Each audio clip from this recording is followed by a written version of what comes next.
Ya, silahkan dimulai. Saya serahkan ke Ketua Kelompok 1 untuk memulai perkuliahan kita hari ini.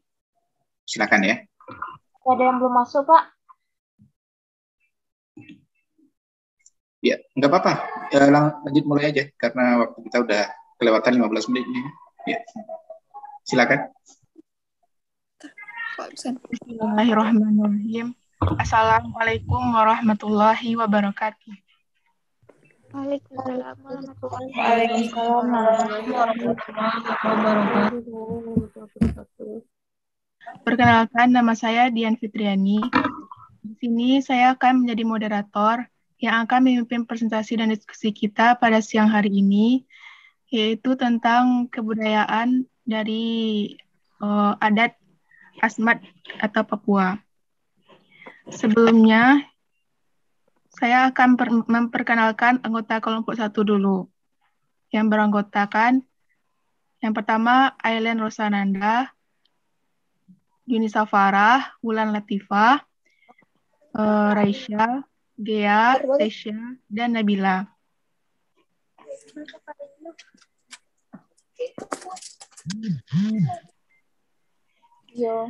Baiklah, langsung saja kita masuk ke materi yang pertama yang akan dibacakan oleh Saudari Yunisa Farah. Pada Saudari Yunisa Farah, waktu dan tempat dipersilahkan.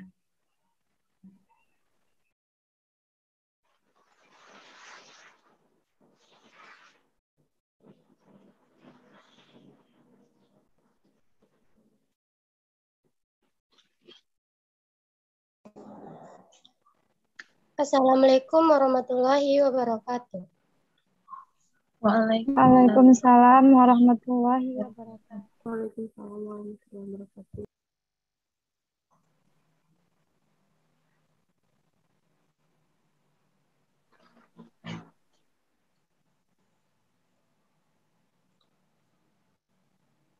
Baiklah, saya akan membacakan hasil diskusi kami. Suku Asmat.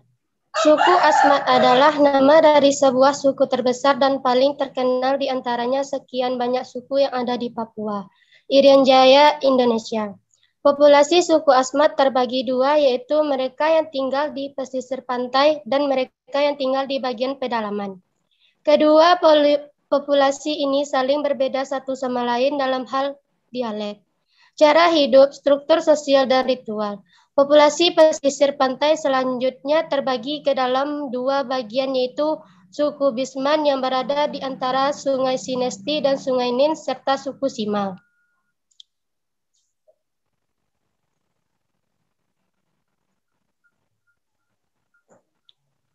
Yang kedua, letak geografis. Papua mula-mula ditemukan pelaut Portugis Jorge de Menezes pada tahun 1526.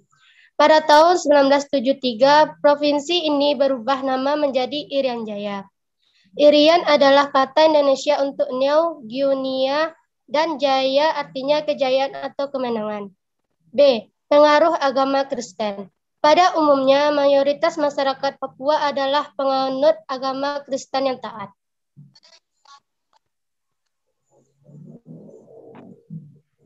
Wujud budaya. A. Sistem kepercayaan. Menurut Eros Rumansa 2003, ada banyak pertentangan di antara masyarakat Asmat. Yang paling mengerikan adalah cara yang dipakai untuk membunuh musuhnya. Ketika musuh dibunuh, mayatnya dibawa ke kampung, kemudian dipotong dan dibagikan kepada seluruh penduduk untuk dimakan bersama. Mereka menyanyikan lagu kematian dan memegalkan kepalanya. Otaknya dibungkus daun sago yang dipanggang dan dimakan. Namun hal ini sudah jarang terjadi, bahkan hilang resmi dari ingatan. Sekian dari saya. Terima kasih kita ucapkan kepada Yunisa Farah. Dan untuk materi selanjutnya akan disampaikan oleh Aileen Rosananda. Pada Aileen dipersilahkan.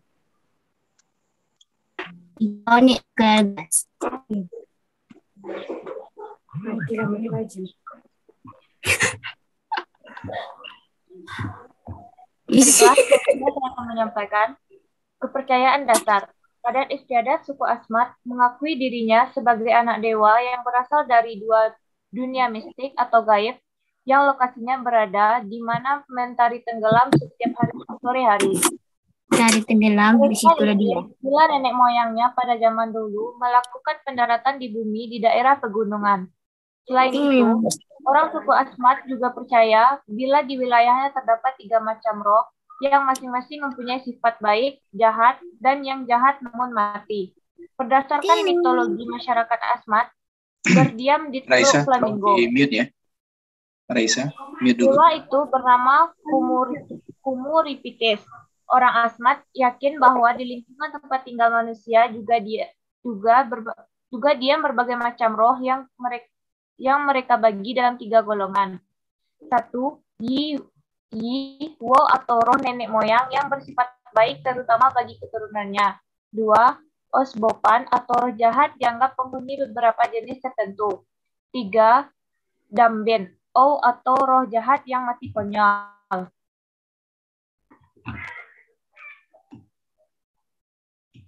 Kehidupan orang Asmat banyak diisi oleh upacara-upacara. Upacara besar menyangkut seluruh komuniti desa yang selalu berkaitan dengan penghormatan roh nenek moyang seperti berikut. 1. Bismbu, pembuat tiang. 2. Yenpokbu, pembuatan dan pengukuhan rumah Yew. 3. Simbu, pembuatan dan pengukuhan perahu lesong. 4. Yamasi Pokumbu, upacara perisai. 5. Bipokumbu, upacara topeng. Suku ini percaya bahwa sebelum memasuki surga,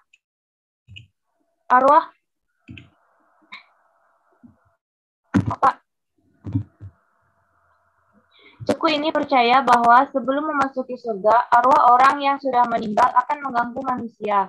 Gangguan bisa berupa penyakit, bencana, bahkan peperangan. Maka demi menyelamatkan manusia serta menebus arwah mereka yang masih hidup, membuat patung dan menggelar pesta seperti pesta patung bir, bios kokombi, pesta topeng, pesta perahu, dan pesta ular-ular sagu. Ciri fisik orang Asmat. Etnis ini berkulit hitam dan berambut keriting. Rata-rata tinggi wanita Asmat sekitar 162 cm, sedangkan pria Asmat sekitar 172 cm, serta pakaian yang unik dengan daun-daun seadanya. Kulit hewan dan riasan dari lumpur membuat Asmat selalu dilirik oleh para pelancong, baik dalam maupun luar negeri. Sekian yang dapat saya sampaikan. Terima kasih. Terima kasih kita ucapkan kepada Aileen yang sudah menyampaikan materinya. Dan untuk materi selanjutnya akan disampaikan oleh Wulan Latifah. Kepada Wulan dipersilahkan.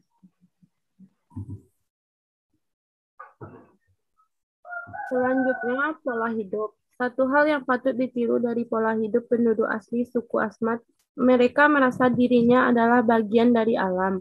Oleh karena itulah mereka sangat menghormati dan menjaga alam sekitarnya. Bahkan pohon di sekitar tempat hidup mereka dianggap menjadi gambaran dirinya. Batang pohon menggambarkan tangan, buah menggambarkan kepala, dan akar menggambarkan kaki mereka.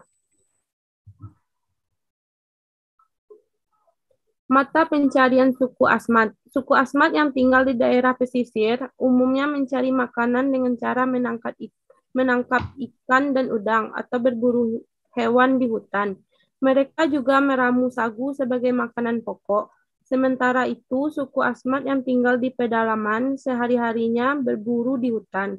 Mereka menangkap berbagai macam hewan, misalnya burung kasauri, babi hutan, ular, dan lain-lain. Wanita dalam pandangan suku Asmat. Simbolisasi perempuan dengan flora dan fauna yang berharga bagi masyarakat Asmat. Pohon, kayu, kuskus, anjing, burung kakak tua, dan nuri serta bakung. Seperti kata Asmat di atas, menunjukkan bagaimana sesungguhnya masyarakat Asmat menempatkan perempuan yang sangat berharga bagi mereka. Hal ini tersirat juga dalam berbagai seni ukiran dan pahatan mereka. Namun dalam gegap gempitanya serta kemasyhuran pahatan dan ukiran Asmat tersembunyi suatu realita derita para ibu dan gadis. gadis Asmat yang tak terdengar dari dunia luar. Derita perempuan Asmat menjadi pelakon tunggal dalam menghidupi suku tersebut. Setiap harinya mereka harus menyediakan makanan untuk suami dan anak-anaknya, mulai dari mencari ikan, udang, kepiting, dan tembelo, sampai mencari pohon sagu yang tua, menebang pohon sagu, menokok, membawa sagu dari hutan, memasak, dan menyajikan. Setelah itu, mencuci tempat makanan atau tempat masak, termasuk mengambil air dari telaga atau sungai yang jernih untuk keperluan minum keluarga. Sekian dari saya. Terima kasih kita ucapkan kepada Ulan Latifah. Dan untuk materi selanjutnya akan disampaikan oleh Gea. Kepada Gea dipersilahkan. Baik, moderator, terima kasih. Assalamualaikum warahmatullahi wabarakatuh. Baiklah, saya akan membacakan materi lanjutan. Keunikan orang suku Asmat. Dalam memenuhi kebutuhan biologisnya, baik kaum pria maupun wanita melakukannya di ladang atau di kebun, di saat prianya pulang dari berburu dan wanitanya sedang bekerja di ladang. Keunikan selanjutnya yaitu peristiwa yang unik lainnya adalah di mana anak babi disusui oleh wanita suku ini hingga berumur 5 tahun.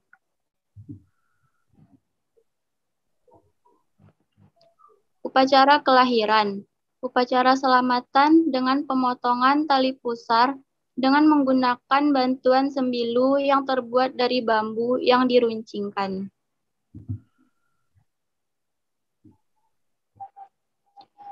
Tradisi saat hamil. Saat wanita Asmat sedang hamil, mereka akan sangat dijaga oleh keluarganya. Wanita hamil akan diperlakukan dengan lebih baik hingga persalinan bisa dilakukan dengan lancar dan bayi lahir sehat dengan selamat. Pengaruh pada ibu hamil. Terdapat tradisi pantang makan pada ibu hamil. Penduduk meyakini bahwa darah dan kotoran persalinan dapat menimbulkan penyakit pada laki-laki dan anak-anak. Penduduk menganggap pemeliharaan kehamilan dan persalinan adalah urusan perempuan dan tidak perlu dibesarkan. Penduduk masih sangat mempercayai pengobatan tradisional. Kematian ibu saat persalinan diyakini karena ibu tersebut mendapatkan kutukan dari roh nenek moyang. Baiklah, sekian dari saya. Kita kembalikan kepada moderator. Baiklah, terima kasih kita ucapkan kepada Gea. Dan untuk materi selanjutnya akan disampaikan oleh Raisa. Kepada Raisa dipersilahkan.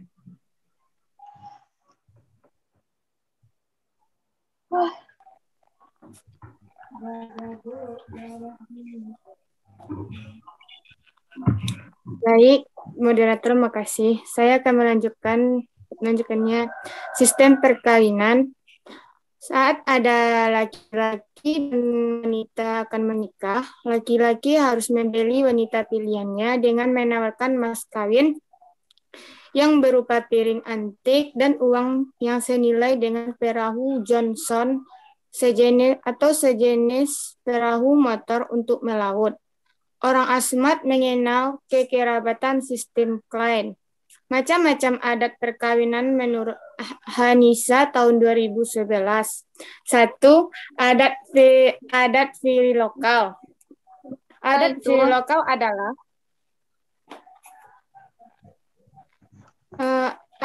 lokal adalah garis keturunan orang Asmat yang ditarik berdasarkan garis keturunan orang tua laki-laki sesudah menikah. Adat fili lokal mengharuskan pasangan suami istri tinggal di sekitar pusat kedalaman kerabatan suami. 2. Adat levirat adalah pernikahan seorang janda dengan saudara kandung bekas suaminya yang telah meninggal akibat dari adanya adat ini, yaitu terjadinya sistem perkawinan poligami di dalam suku Asmat. 3. Adat tinis. Adat tinis adalah pernikahan seseorang anak dalam masyarakat Asmat yang biasanya diatur ketika orang tua kedua belah pihak tanpa diketahui oleh sang anak. 4. Adat persem. Adat persem adalah perkawinan yang terjadi akibat adanya hubungan rahasia antara seorang laki-laki dan seorang perempuan yang kemudian diakui secara sah oleh orang tua kedua belah pihak. 5. Adat beter adalah kawin lari yang artinya seorang pria melarikan gadis yang disenanginya.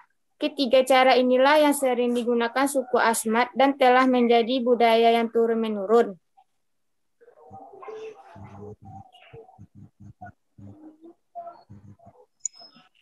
Di kita ada nggak seperti ini? Fil lokal, levirat, ya, itu ada nggak? Menurut Raja Sawah Yuni, ada nggak? Raisa di sini atau? Iya, Raisa ya. Raisa, menurut Raisa ada nggak? Iya.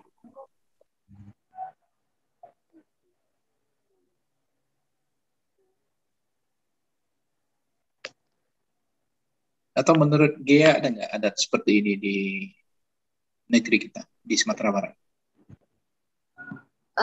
Yang mana, Pak? Yang adat firi lokal, levirat, tinis, persem, beter ini ada nggak?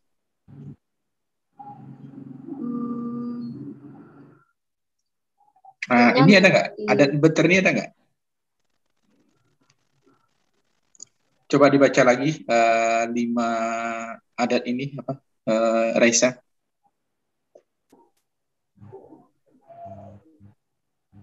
Adat yang mana, Pak? Semua ya, Pak? Ya, 5-5-nya. Coba didengarkan ya. Kira-kira mana yang ada di negeri kita? Adat fari lokal adalah garis keturunan orang tua Asmat yang ditarik berdasarkan garis keturunan orang tua laki-laki sesudah menikah. Adat fari lokal mengharuskan pasangan suami istri tinggal di sekitar pusat kedalaman kerabatan suami. Adat levirat adalah pernikahan seorang janda dengan saudara kandung bekas suaminya yang telah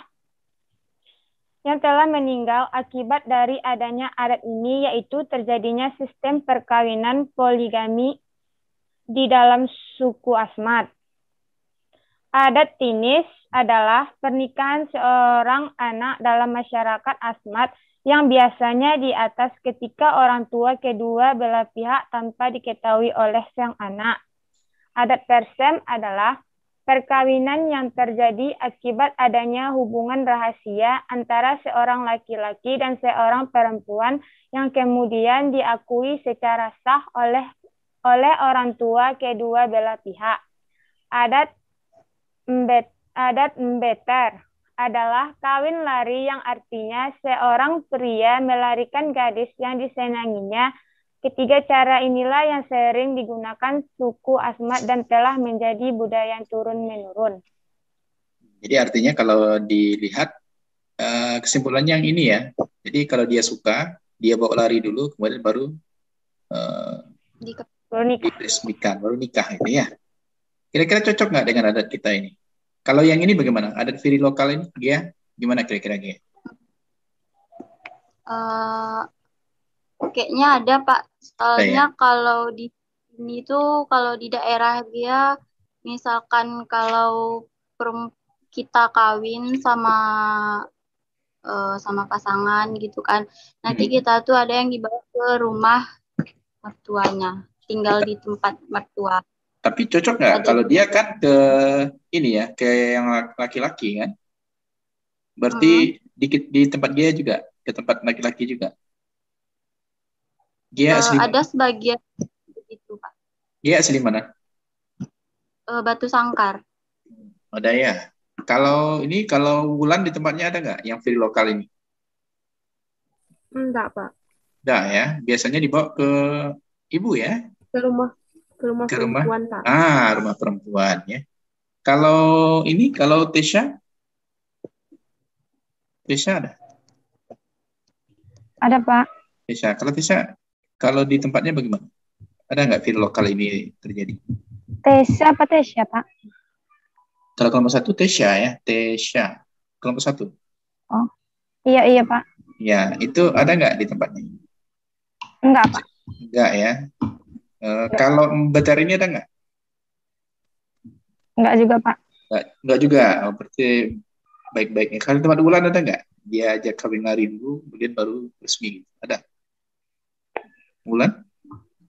Kalau kawin lari ada, Pak. Cuman Resmi jadi ya? bermasalah setelah itu. Tapi tidak Ya. diresmikan ya? Nah, berarti Ya. nggak beter itu. Berarti tidak ada berarti ya. Kalau yang Tinis ada nggak tempatnya?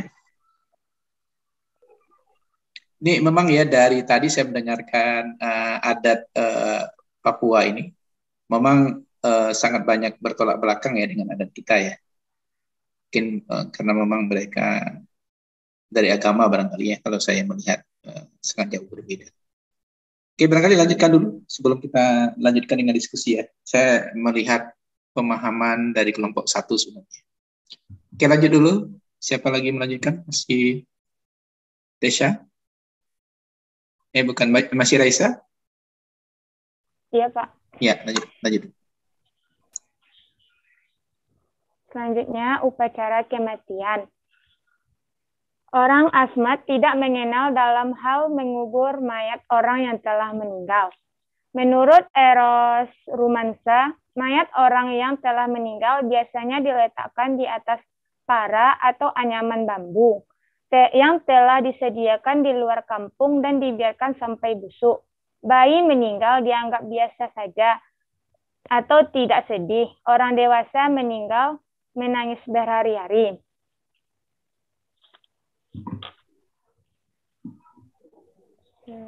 Selanjutnya, tarian tobe. Sebentar, ini menarik ini. Sebentar, ini menarik ini. Kalau saudara jadi bidan, kan bidan ranah pekerjaan saudara kan seperti yang saya bilang kemarin, mulai dari kehamilan, kemudian sampai partus, kemudian sampai toddler ya, anak usia dini gitu. Kira-kira menurut saudara, kalau jadi bidan, saudara di sana kira-kira apa yang saudara lakukan? Desya dulu. Dia kan meninggal, anak-anak kecil itu biasa ditaruh saja di jerami. Kira-kira menurut saudara gimana itu? Desya. Sedih lah, Pak. Sedih. Apa yang dilakukan? Kita nakes di sana ini. Nanti contoh ya. Saudara ditugaskan sebagai bidan di sana. Apa yang dilakukan?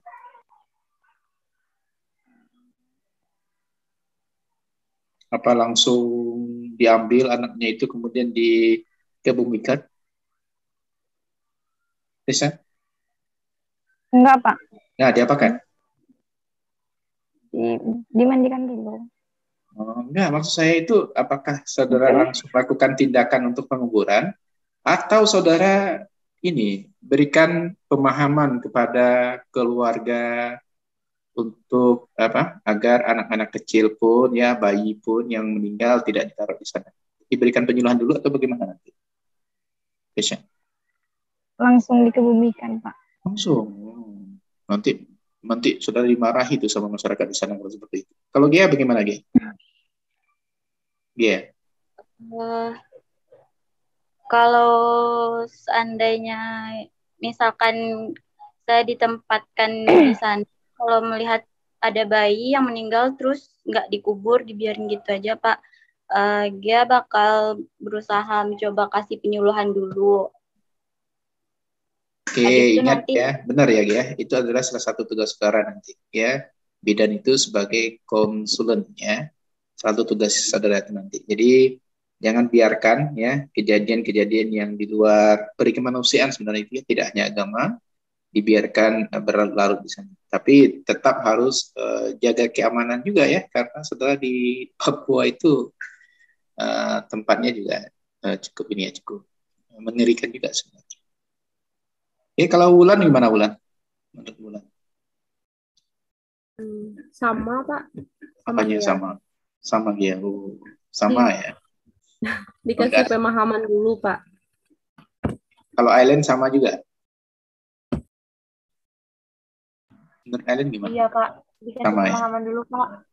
Sip ya. Jadi ingat ya tugas saudara, jangan langsung membuat suatu keputusan dan langsung mengerjakan ya. Kalau saudara langsung lakukan, mandikan, kemudian kebumikan, jangan-jangan saudara pula yang dikebumikan nanti ya. Karena dimarahi sama orang di sana gitu ya. Jadi berikan dulu pemahaman ya, jangan langsung. Ya, lanjutkan Raisa.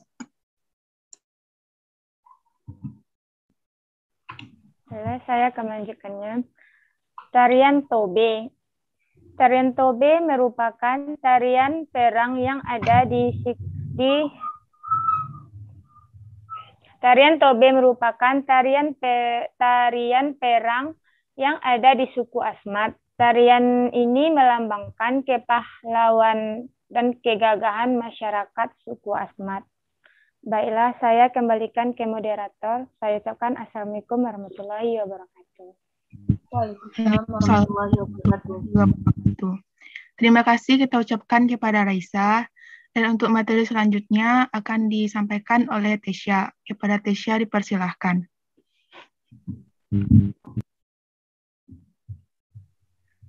Baiklah, saya akan membacakan materi selanjutnya, yaitu ritual pembuatan dan pengukuhan perahu lesung. Perahu lesung merupakan barang yang berharga bagi orang Asmat. Setiap 5 tahun sekali, masyarakat Asmat membuat perahu-perahu baru. Dalam proses pembuatan perahu hingga selesai, ada beberapa hal yang perlu diperhatikan. Setelah pohon dipilih, ditebang, dikupas kulitnya, dan diruncingkan kedua ujungnya, batang itu telah siap untuk diangkut ke pembuatan perahu. Sementara itu, tempat pegangan untuk menahan tali penarik dan tali kendali sudah dipersiapkan. Tantangan yang harus diperhatikan saat mengerjakan itu semua adalah tidak boleh membuat banyak bunyi-bunyian di sekitar tempat itu. Masyarakat Asmat mempercayai bahwa jiwa batang kayu itu diinjak sebelum ditarik ke air, maka batang itu akan bertambah berat sehingga tidak dapat dipindahkan.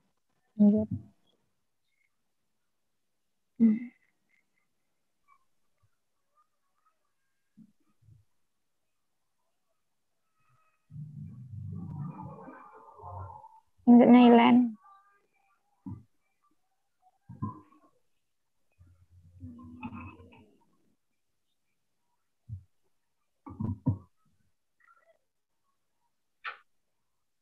Udah, Tesya? Udah, lanjut lagi ya. Selanjutnya, pembuatan perahu dilaksanakan dalam rangka persiapan suatu penyerangan dan pengayauan kepala. Bila telah selesai, perahu-perahu ini dicoba menuju tempat musuh dengan maksud memanas-manasi mereka dan memancing suasana musuh agar siap berperang. Sekarang penggunaan perahu lebih terarahkan untuk pengangkutan bahan makanan. Upacara bis. Upacara bis merupakan salah satu kejadian penting di dalam kehidupan suku Asmat, sebab berhubungan dengan pengukiran patung leluhur. Apabila ada permintaan dalam suatu keluarga, dulu upacara bis ini diadakan untuk memperingati anggota keluarga yang telah mati terbunuh. Dan kematian itu harus segera dibalas dengan membunuh anggota keluarga dari pihak yang membunuh. Upacara selanjutnya yaitu pengukuhan dan pembuatan rumah bujang atau Yanpok Bu. Orang-orang Asmat mempunyai 2 tipe rumah, yaitu rumah keluarga dan rumah Tessa, sebentar. Menurut Tessa, upacara bis ini cocok nggak dilakukan di tempat kita ini? Enggak, Pak. Kenapa?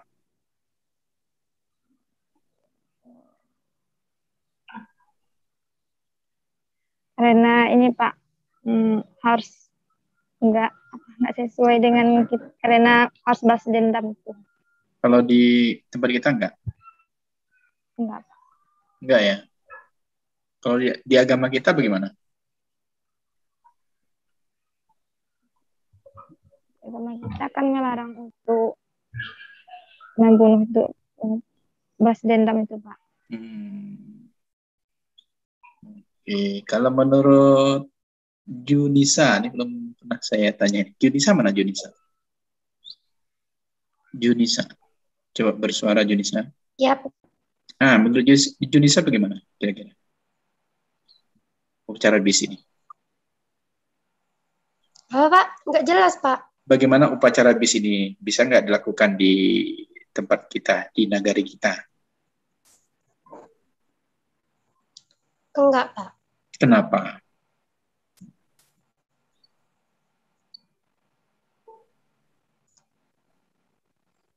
Karena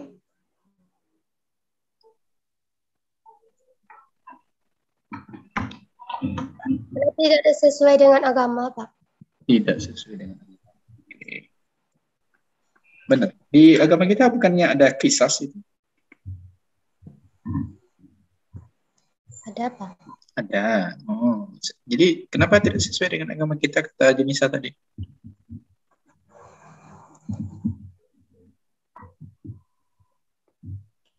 Tidak sesuainya dengan apa? Apakah dengan agama atau adat istiadat seperti kita? Atau kebiasaan di tempat kita? Tidak sesuainya dengan apa?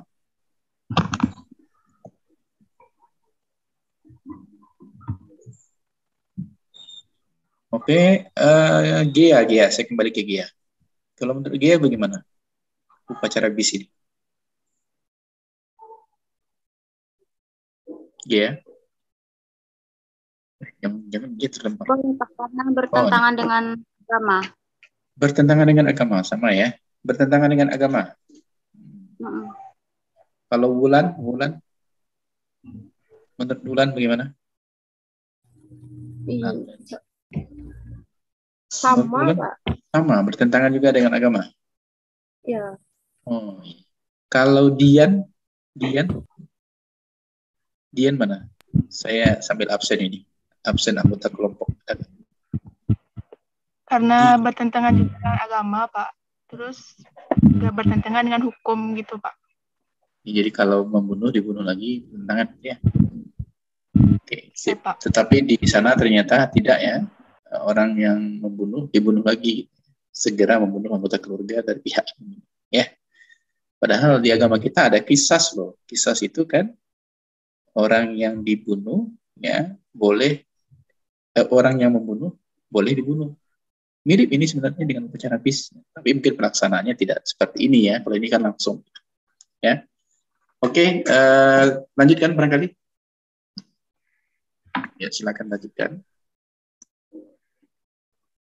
Selanjutnya itu upacara pengukuhan dan pembuatan rumah bujang. Orang-orang Asmat mempunyai dua tipe rumah, yaitu rumah keluarga dan rumah bujang. Rumah bujang inilah yang amat penting bagi orang-orang Asmat. Rumah bujang ini dinamakan sesuai nama marga keluarga pemiliknya. Rumah bujang merupakan pusat kegiatan baik yang bersifat religius maupun yang bersifat non-religius.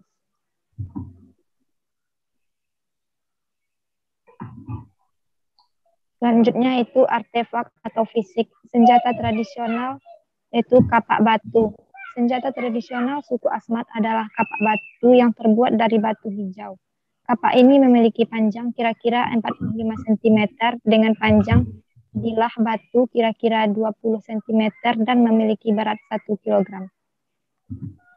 Sekian, terima kasih. Kembali kepada moderator. Terima kasih kita ucapkan kepada Tesya. Dan untuk materi selanjutnya akan disampaikan oleh Nabila. Kepada Nabila dipersilahkan. Terima kasih kepada moderator. Selanjutnya, pakaian tradisional laki-laki dibuat menyerupai burung atau binatang. Rok dan penutup dada bagi perempuan yang dibuat dengan daun sagun, bulu burung kasuari. Bagian penutup kepala juga terbuat dari daun sagu dengan bagian samping menggunakan bulu burung kasuari.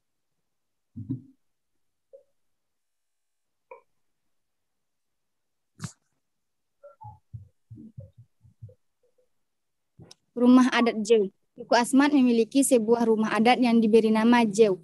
Jew disebut juga rumah bujang karena yang tinggal di dalamnya rumah tersebut adalah kaum laki-laki yang belum pernah menikah. Sebentar ini di rumah tadi coba lihat. Rumah tadi coba ini lagi. Kalau menurut saudara, kalau dilihat dari konsep kesehatannya, rumah seperti ini sehat atau tidak? Wulan. Bulan? Tidak, Pak. Kenapa? Kalau tampak dari luar. Apa syarat-syarat rumah sehat itu? Pertama bersih, Pak. Ya, ini bersih nih ya. Kan nggak ada nampak apa-apa di luar. Bersih. Terus apa lagi?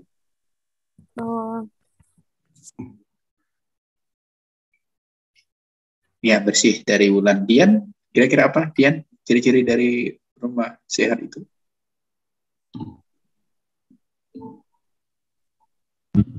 Layak untuk dihuni, Pak.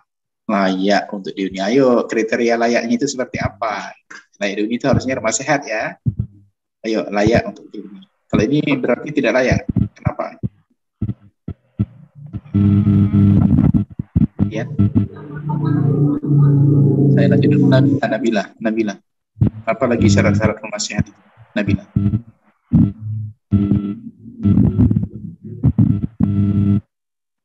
Ya, Nabila.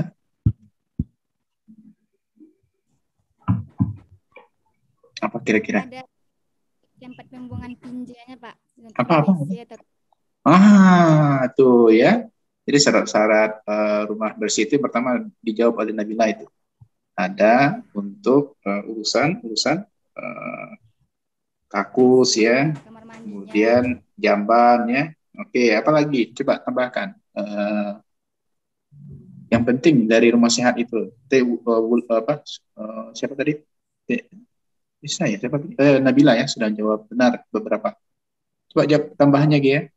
Apa lagi ya? Syarat rumah sehat itu yang penting sekali. Penyediaan air yang bersih. Ya, oke. Yang penting lagi penyediaan air bersih, kakus, jamban benar. Itu satu paket. Apa lagi? Pembuangan air limbah. Tempat pembuangan sampah, fasilitas dapur. Ya, ada satu lagi yang penting yang tidak pernah disebut-sebut dari tadi ya Pak. Dan itu kalau itu ada, itu hampir 90% dikatakan rumah sehat. Apa itu? Memiliki kamar, Pak. Ya, kamar. Ada lagi yang belum? Apa kira-kira? Memiliki sirkulasi udara yang baik, Pak. Iya, Ailen yang jawab ya. Jadi dia harus memiliki sirkulasi udara ya. Jadi kalau ini bagaimana kira-kira menurut saudara? Ailen? Tidak memiliki ventilasi, Pak, atau sirkulasi udara yang baik. Benar ya jawaban tadi yang pertama itu memang ini bisa dikatakan memang ini tidak sehat, tapi kita harus tahu apa rumah sehat itu ciri-cirinya seperti apa. Ini apa dia? Ya jawaban yang kita sudah jawab tadi ya. Silahkan dilanjutkan.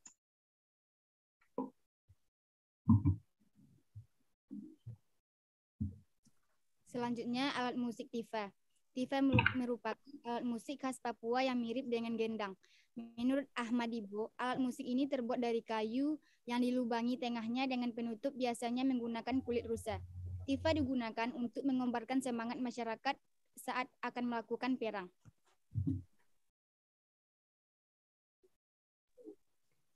Ukiran-ukiran. Menurut Ahmad Ibo, karakteristik ukiran suku Asmat adalah polanya yang unik dan bersifat naturalis. Mengukir merupakan sebuah tradisi dan ritual yang terkait erat dengan spiritualis hidup suku Asmat yang kebanyakan masih menganut kepercayaan dinamisme.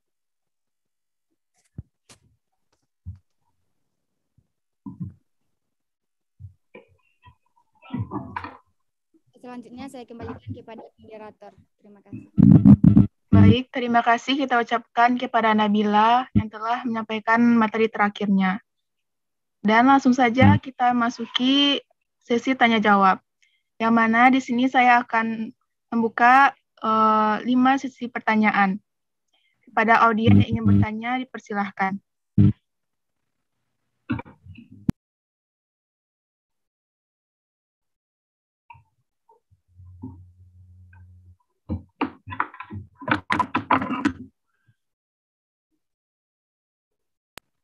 Baik, kepada Saudari Tessa Ramadhani, dipersilahkan untuk bertanya.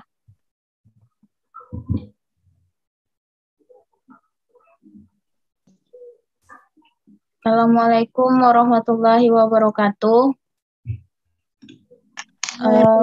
Waalaikumsalam warahmatullahi wabarakatuh. Saya ingin bertanya, tadi terdapat tradisi pantang makan pada ibu hamil, sedangkan ibu hamil membutuhkan gizi yang cukup pada saat kehamilannya.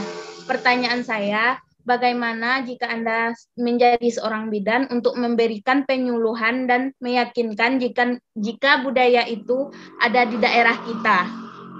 Sekian, terima kasih. Assalamualaikum warahmatullahi wabarakatuh. Baik, terima kasih kepada Tessa atas pertanyaannya.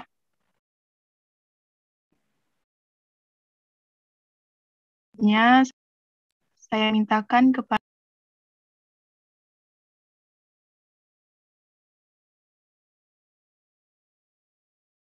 kepada Saudari Triarni. Pada Saudari Triarni dipersilahkan untuk bertanya. Assalamualaikum warahmatullahi wabarakatuh. Perkenalkan, nama saya Triarni Utari dari kelompok 3. Izin bertanya. Bagaimana cara pembelajaran daerah Papua sedangkan ekonomi di Papua sangat sulit?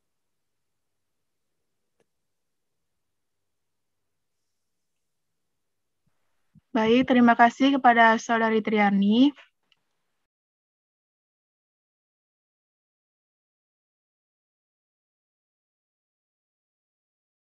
Dan untuk pertanyaan selanjutnya, saya persilahkan kepada Anissa Ayu Setia.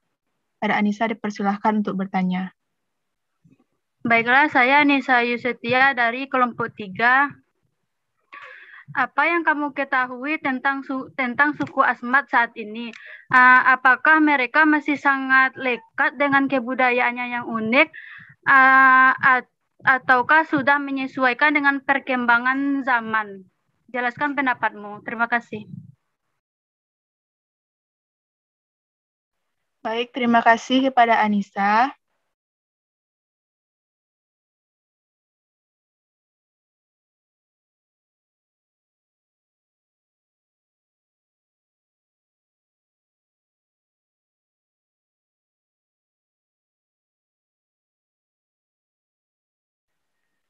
Apakah masih ada teman-teman lain yang ingin bertanya?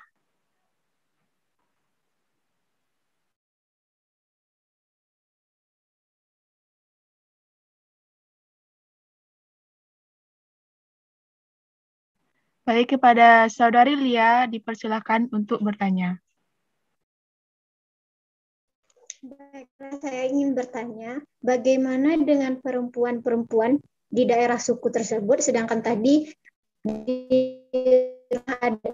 ada tempat khusus untuk laki-laki. Bagaimana dengan perempuan lain yang sudah bekerja?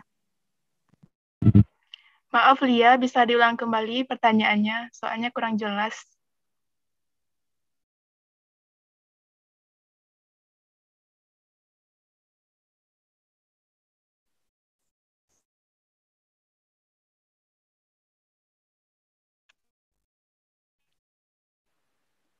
Maaf Lia, bisa diulang kembali pertanyaannya?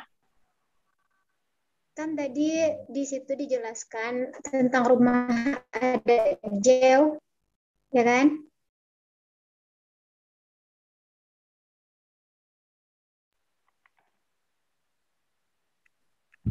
Ya, lanjut Lia, lanjut. Di situ kan di rumah adat itu kan hanya laki-laki bujang yang dapat tinggal. Bagaimana dengan perempuan yang sudah menikah atau dengan keluarga-keluarga lain yang sudah berkeluarga, bagaimana dia akan tinggal? Sedangkan di sana hanya disebutkan tadi hanya ada rumah adat Jeo.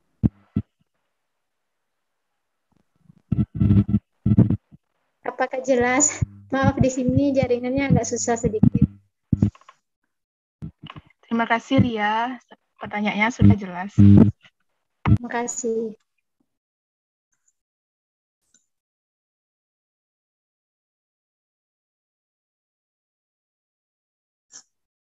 Oke, barangkali itu dulu yang dijawab, ya. Cukup itu dulu barangkali.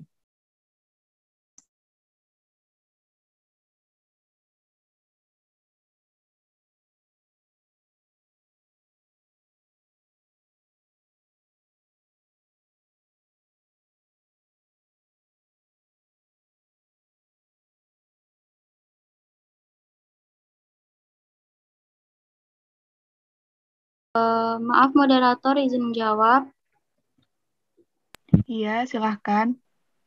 Saya akan menjawab pertanyaan dari Nisa.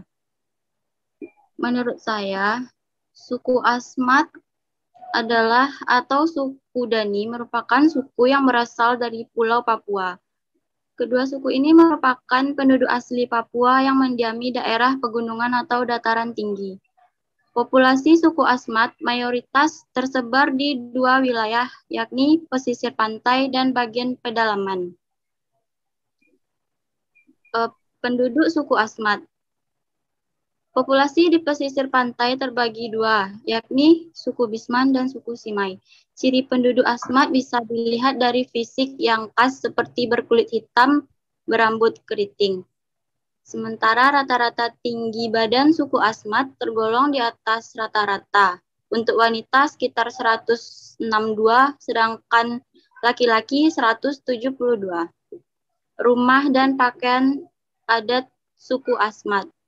Terkenal dengan rumah adat yakni rumah Jeo atau rumah bujang.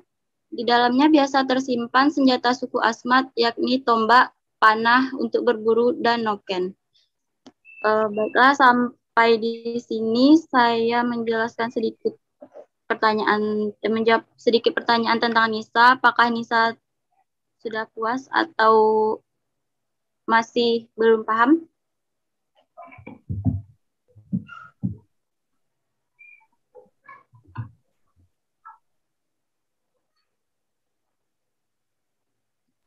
Baik, terima kasih kepada Gea yang telah memberikan jawabannya. Bagaimana dengan Saudari Anissa? Apakah Anissa sudah paham? Tadi agak kurang jelas suaranya. Kepada Gea, tolong diulang kembali jawabannya. Semuanya, Nisa?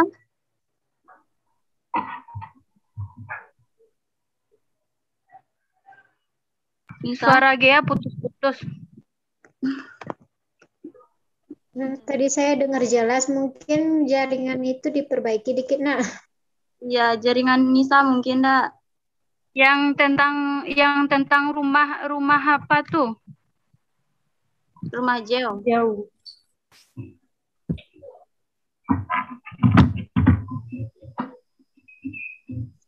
Barangkali ditambahkan dengan yang lain, mungkin ada pendapat lain seperti itu ya, mungkin Anissa ya, karena memang jawaban si apa jelas ya, saya juga dengar jelas ya.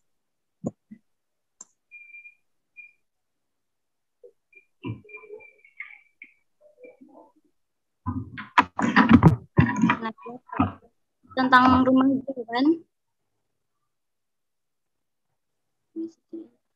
Rumah Jeo atau dikenal sebagai rumah bujang merupakan salah satu rumah adat yang berasal dari suku Asmat, khususnya dari ibu kota provinsi Papua Barat, yaitu Agats. Rumah Jeo yang memiliki beberapa nama lain, Jejeo atau Yai, merupakan rumah panggung berbentuk persegi panjang yang terbuat dari kayu dan dinding beserta atapnya terbuat dari pohon sagu atau pohon nipah yang telah dianyam.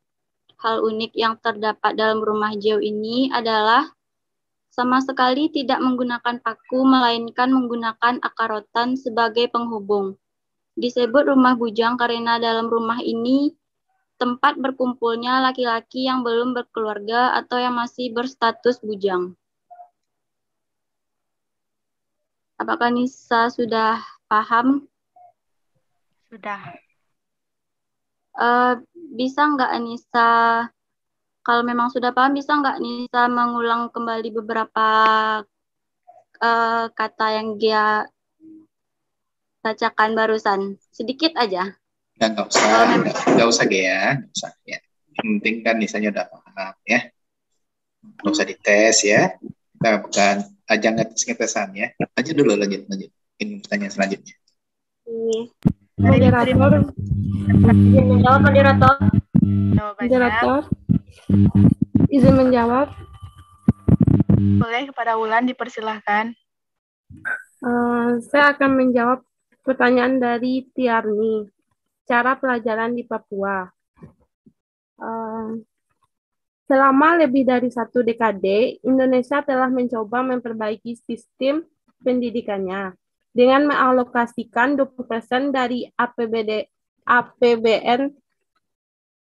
APBN untuk bidang pendidikan. Terdapat 62 juta siswa dan 3,5 juta guru dan dosen. Sayangnya, angka fantastis itu gagal menjamin distribusi dan kualitas yang merata di seluruh Nusantara. Sistem pendidikan di Indonesia bagian barat secara umum lebih baik dari Indonesia bagian timur, seperti Papua. Di Indonesia Timur masih banyak anak-anak yang tidak memiliki akses ke sekolah yang baik. Sayangnya, fakta yang ada di lapangan jauh dari sekedar angka. Kondisi ekonomi, budaya, dan aksesibilitas geografis menjadi batasan bagi banyak anak-anak di wilayah timur Indonesia untuk mendapatkan pendidikan dasar sekalipun. Masih banyak masyarakat yang belum peduli dengan pentingnya pendidikan untuk anak-anak, terlebih utama lagi di Papua, atau banyak yang mengalami kesulitan ekonomi sehingga tidak mampu menyekolahkan anak-anak mereka. Baik, terima kasih kita ucapkan kepada Wulan yang telah memberikan jawabannya. Apakah masih ada dari kelompok 1 yang ingin mendapatkan jawabannya? Dipersilahkan. Dan bagaimana dengan Saudari Triarni? Apakah Triarni sudah paham dengan jawaban Wulan? Terima kasih atas jawabannya.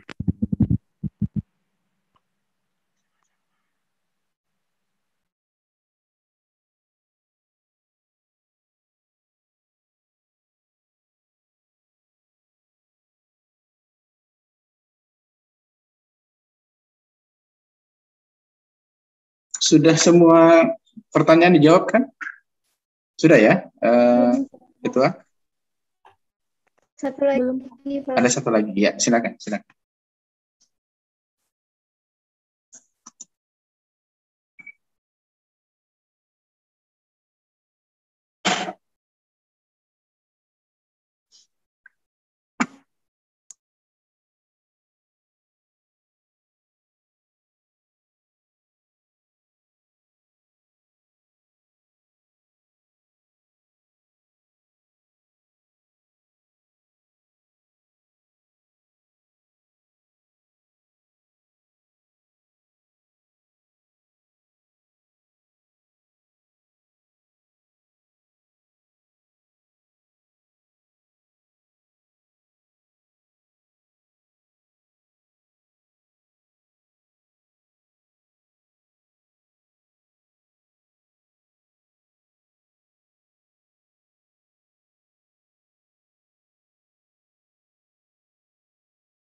Mohon maaf, saya juga harus ada masuk Zoom yang lain ini.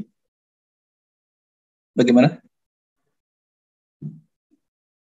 Bentar, ya. Pak.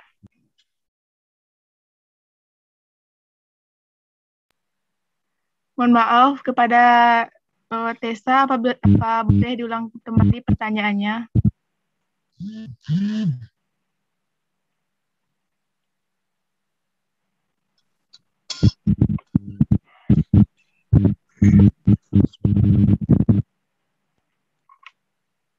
Oh, maaf. Pertanyaannya, ada tradisi pantang makan pada ibu hamil tadi. Pertanyaannya, bagaimana cara Anda jadi seorang bidan memberikan informasi atau meyakinkan hal tersebut jika budaya itu ada di daerah Anda sendiri gitu. Terima kasih. Baik, terima kasih Tessa.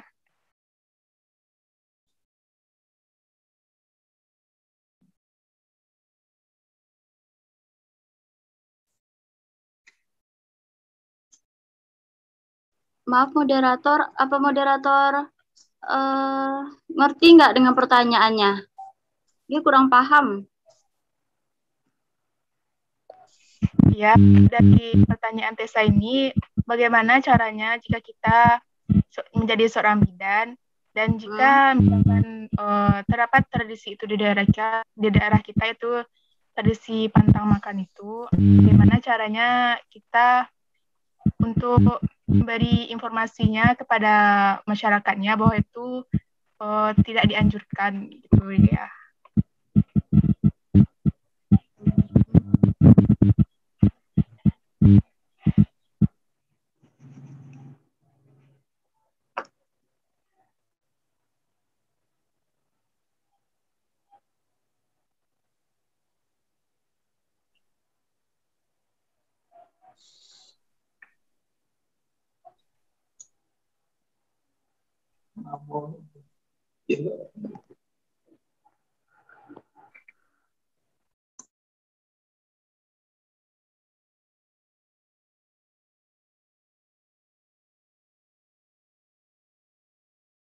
Baiklah, saya coba sedikit menjawab.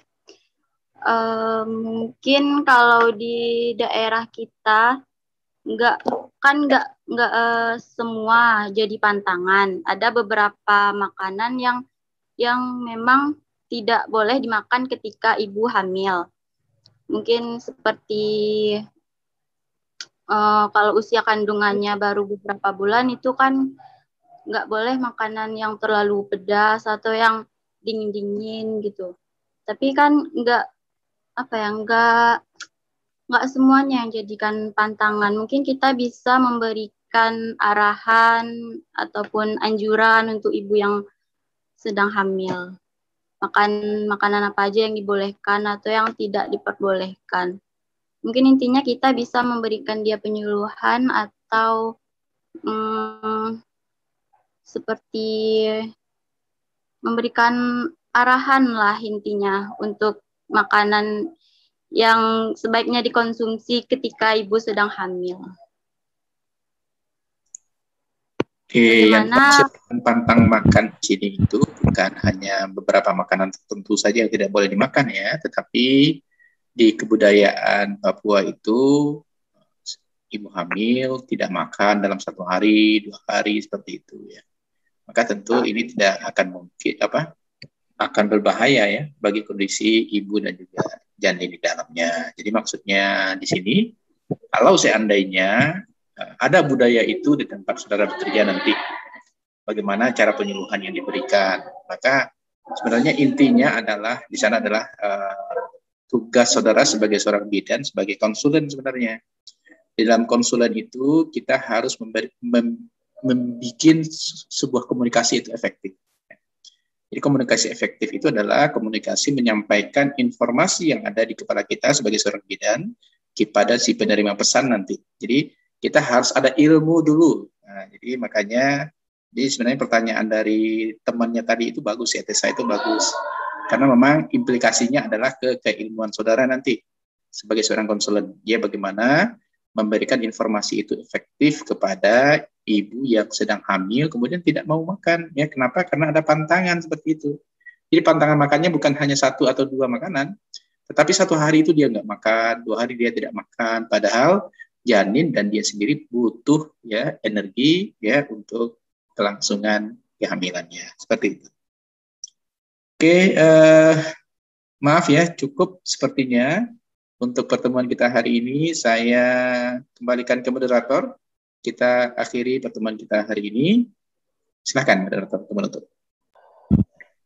Baik, terima kasih atas penjelasan dari Bapak. Bagaimana dengan saudari Tessa? Apakah sudah paham? Sudah, terima kasih.